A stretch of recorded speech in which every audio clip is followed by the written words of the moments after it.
भीम, आज तुम्हारी आई नहीं आएगी। क्यों बाबा?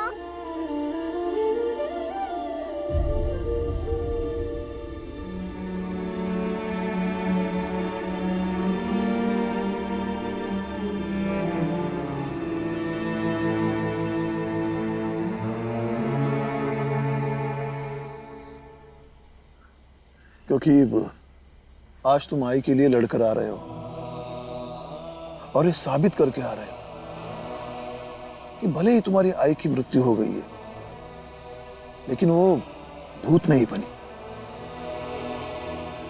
इसी के साथ तुम्हारे मन ने थोड़ा सा इस सच को स्वीकार भी किया है कि तुम्हारी आई अब इस दुनिया में नहीं रही। तो फिर आज तक क्यों आ जाती थी? इसलिए कि तुम्हारा मन इस सच को स्वीकार नहीं कर रहा था। वो हर समय सोचता रहता था कि आई होती तो ये कहता, आई होती तो वो कहता। आई के लिए तुम्हारा प्रेम और तुम्हारी कल्पना दोनों इस कदर मिल जाते कि तुम थोड़ी देर के लिए भूल जाते थे कि तुम जिसे सामने देख रहे थे वो तुम्हारे मन के अंदर चलने वाले आई से सवाल जवाब नहीं है, बल्कि सच में तुम जैसा सोचते थे वैसे तुम्हारी आई बोलती थी, क्योंकि तुम कल्पना करते थे कि आई यही बोलेगी। मतलब आई नहीं है? तुम्हारे आसपास है और हर समय रहेगी, लेकिन तुम जैसा सोचते हो वैसे रूप में नहीं रहेगी। वो रूप तुम्हारे आई से अगाध प्रेम का रूप है। लेकिन आई से तो प्रेम मैं अभी भी करता हूँ, लेकिन आई का वो रूप मुझे क्यों नहीं दिखता है? क्योंकि अब उस प्रेम में इस सच का स्वीकार भी मिलने लगा है कि तुम्हारी आई की मृत्यु हो गई है। तुम हर समय आई को महसूस कर पाओगे, लेकिन उसे मिल नहीं पाओगे। अगर मिल भी पाओगे तो तुम्हें पता होगा कि वो तुम्हारी कल्पना है। आई, आई,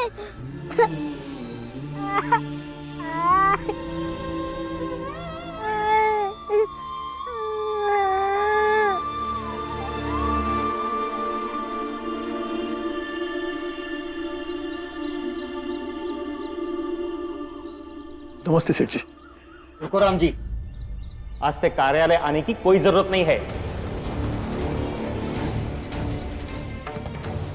हमारा विश्वास इतना हो गया था तुम पर कि कार्यालय का सारा कारोबार तुम्हारी देखरेख में सौंपने का सोच रहे थे हम। मैंने खुद तुम्हें हिसाब किताब की जिम्मेदारी दी थी, पर मैं गलत था। लेकिन ऐसा क्या हो गया सेठ जी? क्या हो गया? क्योंकि हम सब कुछ बर्दाश्त कर सकते हैं, लेकिन धर्म और विश्वास के मामले में अगर हम साथ नहीं हैं तो साथ में काम करने की कोई जरूरत नहीं है। लेकिन धर्म तो निजी मामला होता है और हमारी आस्था, हमारा विश्वास अलग अलग हो सकता है। हम इसके खिलाफ कैसे हो सकता है? ये तुम कह रहे हो राम जी? तुमने सुना नहीं कल महाराज ने क्या कहा? अगर इस अधूरी पूजा से ईश्वर नाराज हुए तो यहां उपस्थित हर व्यक्ति के जीवन में कुछ ना कुछ बुरा अवश्य होगा, क्योंकि ईश्वर के दरबार में प्रेम और सजा बराबर होते हैं। जब मैं पूजा से लौट के आया तो मेरी बीवी बीमार हो गई। ये ईश्वर का संकेत है। अगर हमने तुम्हारा साथ दिया तो हमारे साथ कुछ बुरा हो सकता है, इसलिए मैं कोई जोखिम नहीं लेना चाहता। माफ करना, तुम यहां काम नहीं कर सकते। तुम जाओ। माफ कीजिए सेठ जी, लेकिन तबीयत खराब होने का और मेरे पूजा ना करने का एक दूसरे से कोई संबंध नहीं है, और आप जबरन दो अलग अलग चीजों को जोड़ रहे हैं। क्योंकि मैं बेवकूफ हूं, अज्ञानी हूं। तुम तो बहुत समझदार हो ना, बहुत ज्ञानी हो, लेकिन तुम्हारा ज्ञान यहां नहीं चल सकता। तुम जा सकते हो। सेठ जी, अभी मैं और मेरा पूरा परिवार बहुत परेशान है। इसमें नौकरी चली जाएगी तो बहुत दिक्कत हो जाएगी। तो तुम क्या चाहते हो? तुम्हारे चक्कर में हम सब परेशान हो जाए, मर जाए? राम जी, तुम सीधी तरह से यहां से जाते हो या नहीं ठीक है, लेकिन जाते जाते एक बात कहना चाहता हूं कि परिणाम का कारण चाहे जो भी हो, लेकिन अगर वो कारण मनगढ़ंत हो तो वहां बहुत ज्यादती होती है। तुम और तुम्हारा ज्ञान अपने पास रखना, तुम जा सकते हो।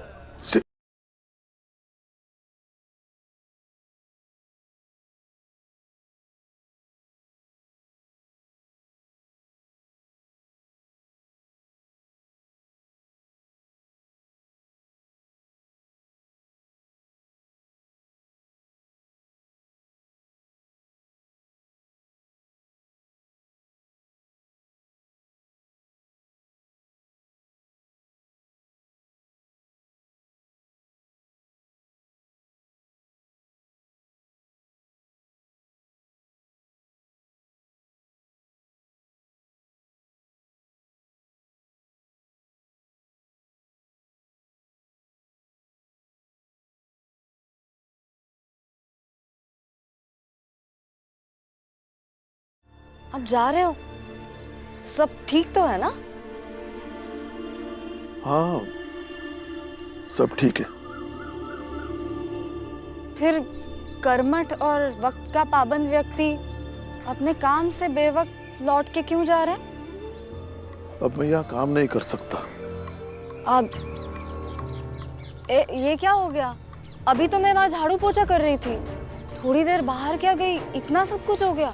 यही तो मामला है ना, धर्म और पूजा के मामले में व्यक्ति विवेकहीन होकर डर के हाथों कठपुतली बनकर फैसले लेने लगते हैं। और राम जी, अब थोड़ा इंतजार कीजिए, मैं सेठ जी से बात करके आती हूँ। राम जी, मुझे कोशिश तो करने दीजिए। बस आप बताइए कि अंदर क्या बात हुई।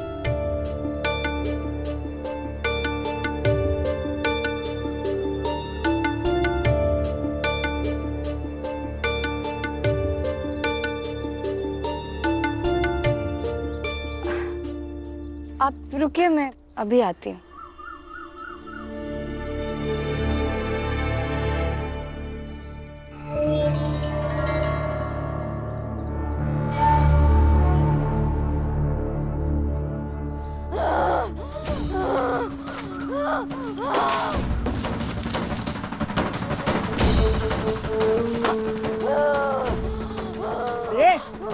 अरे क्या कर रही हो तुम?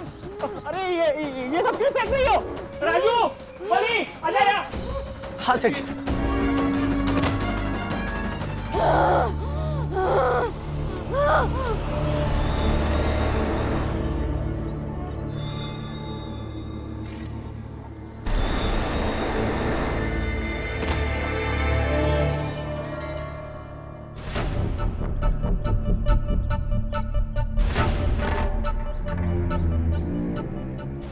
ये सब क्या हो गया? ये किसने किया? अरे तुम्ही ने तो किया। नहीं नहीं, वो मैं जब आ रही थी तब राम जी जा रहे थे, उन्होंने मेरे बगल में से गुजरते हुए कुछ तो किया होगा। दिमाग एकदम अजीब सा हो गया। क्या? अरे ऐसा क्या चलते चलते कर दिया जो तुम सारे सामान फेंक रही हो? ये नाटक कर रही है। ऐसे कैसे हो सकता है? हाँ बताओ, ऐसे कैसे हो सकता है? वैसे ही जैसे राम जी और उनके परिवार वालों ने पूजा संपन्न करने से इनकार कर दिया, तो ईश्वर ने भी ऐसा कुछ किया होगा जिसकी वजह से आपकी पत्नी बीमार हो गई। क्यों सेठ जी? वैसे सेठ जी, आपकी पत्नी इससे पहले कभी बीमार नहीं हुई ना? बिल्कुल बीमार हुई है। तो उस समय किसका प्रकोप था या ईश्वर की नाराजगी थी? काम करने आई हो तो काम करो, समझाओ मत। मैं समझा नहीं रही हूँ सेठ जी, बस आगाह कर रही हूँ। ईश्वर की असल भक्ति इसमें है जो जरूरतमंद की मदद करे। जैसे जब मैं असहाय थी तब राम जी ने मेरी मदद करके मानवता का प्रमाण दिया था, वैसे ही आज उन्हें आपकी जरूरत है तो उन्हें काम से हटाकर आप मानवता विरोधी हो रहे हो। ऐसे में ईश्वर खुश नहीं होगा, और अगर ईश्वर नाराज हो गया तो आपकी पत्नी की तबीयत खराब नहीं होगी, बल्कि हम सबकी दुनिया उजाड़ देगा।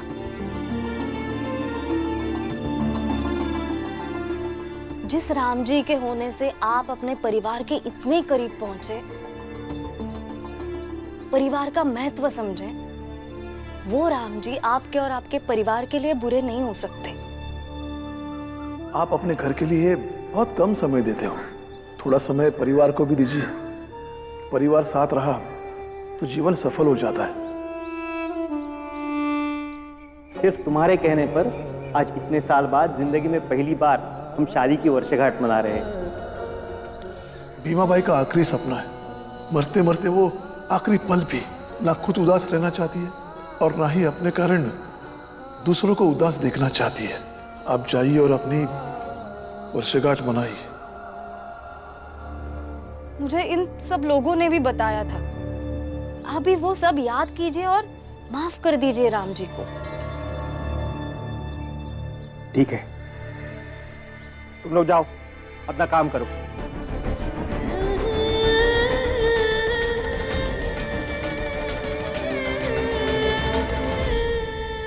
राम जी, आओ।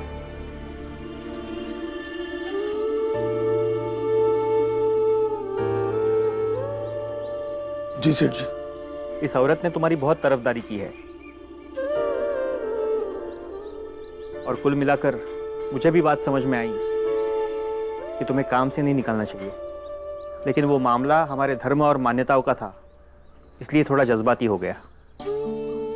लेकिन आगे से तुम भी याद रखना कि तुम्हारी और हमारी मान्यताएं एक दूसरे से ना टकराए। जी सेठ जी। और वैसे भी सबकी अपनी अपनी मान्यताएं होती है। जाओ, जाकर काम करो। और तुम जो सामान यहाँ वहां फेंका है उसे ठीक से रख दो। जी।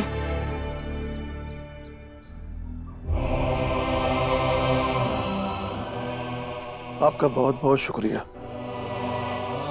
आपका यह एहसान मैं जिंदगी भर नहीं भूलूंगा। अरे शुक्रिया की कोई बात नहीं राम जी, सिर्फ आपके चक्कर में मैंने जो सामान इधर उधर फेंक दिया ना, वो समेटने में मेरी मदद कर दीजिए। चलिए। लेकिन सामान आपने फेंका क्यों? बताती हूँ। धीरे धीरे।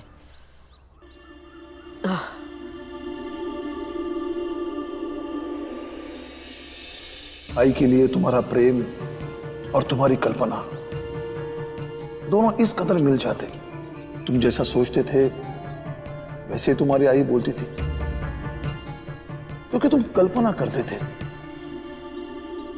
ताई, हाँ, ये खाना है बच्चों के लिए।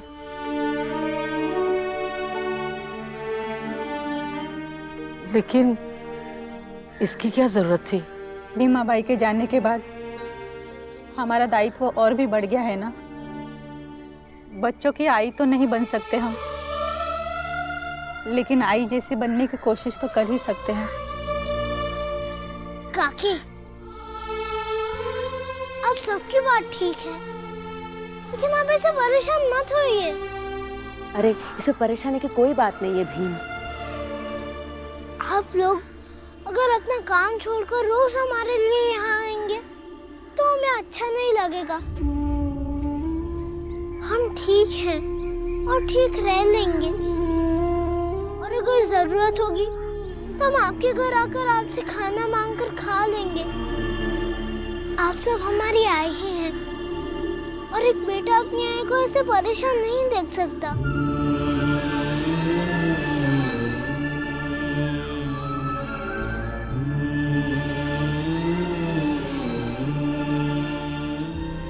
देखिए, भीम की बातों का गलत मतलब मत निकालना। भीम अपनी आय के बिना जीना सीख रहा है, और इस तरह कोई मदद करने आ जाता है तो उसे ये एहसास हो जाता है कि अब उसकी आय नहीं है।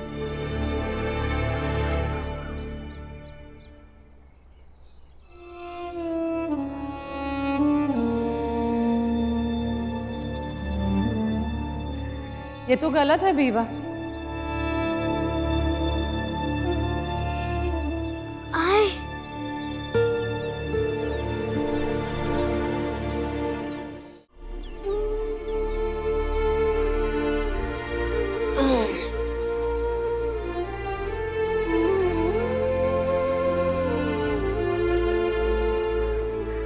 ये तो गलत है ना। जिस समय जो काम करते हैं उसी में ध्यान देना चाहिए। अगर खाना खा रहे हो तो खाना खाने पे ध्यान दो, पढ़ाई कर रहे हो तो पढ़ाई पे ध्यान दो। लेकिन तुम तो बाबा ने जो बातें कही है उसी के बारे में सोचते रहते हो। तुम जैसा सोचते थे वैसे तुम्हारी आई बोलती थी, क्योंकि तुम कल्पना करते थे कि आई यही बोलेगी। आई, आप मेरे आई नहीं हो।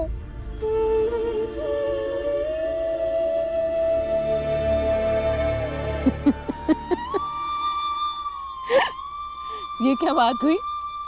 आई नहीं हूँ तो फिर कौन हूँ मैं? मेरी कल्पना हो, मेरी है तुम।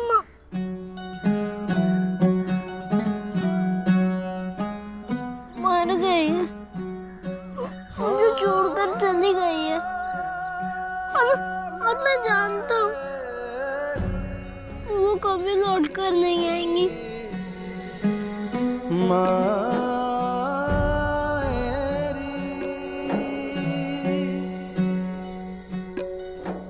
मेरे सर की बलाएं मेरी माँ चुन। क्या फर्क पड़ता है मैं सच में हूँ या कल्पना हूँ? क्या फर्क पड़ता है? मैं तुम्हारी सोच की उपज हूँ या मेरे ममता के तड़प का चित्र हूँ? क्या फर्क पड़ता है?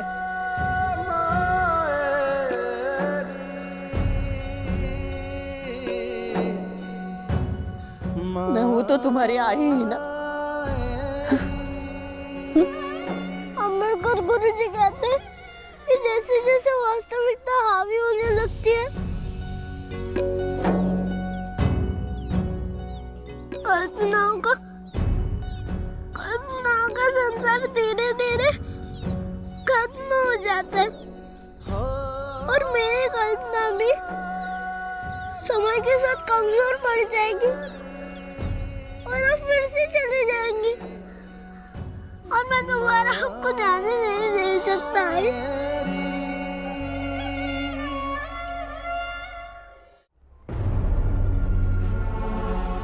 कौन कहता है कि कल्पनाओं का जग खत्म हो जाता है? हम नहीं होने देंगे ऐसा। सुन, कभी कभी तू कल्पना करना कि जब तू पढ़ाई कर रहा है और तेरा ध्यान भटक रहा है पढ़ाई से, तो तेरी आई तुझे आके डांट रही है। और कभी कभी मैं कल्पना कर लूंगी कि मेरा बीवा न्याय अन्याय के लिए बहस करता रहता है, तो मैं कोई सवाल पूछ लूंगी तो मुझे भी समझा देगा। कभी कभी तुम कल्पना करना कि अपने आई के गोद में सर रख के लोरी सुनते सुनते तुम सो रहे हो। और कभी कभी मैं कल्पना कर लूंगी कि मैं अपने बीवा के लिए मीठी रोटी बना रही हूँ। और इसी तरह बीवा तुम्हारे कल्पनाओं के घर में हमारी बेटी का रिश्ता सुरक्षित रहेगा।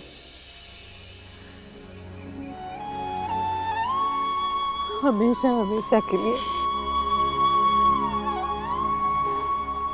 है ना? क्या हुआ? कुछ नहीं।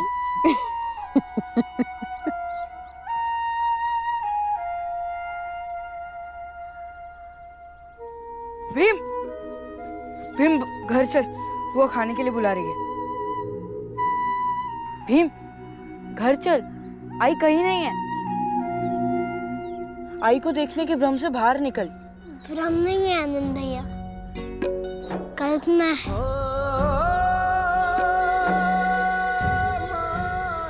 चलिए आनंद भैया। माँ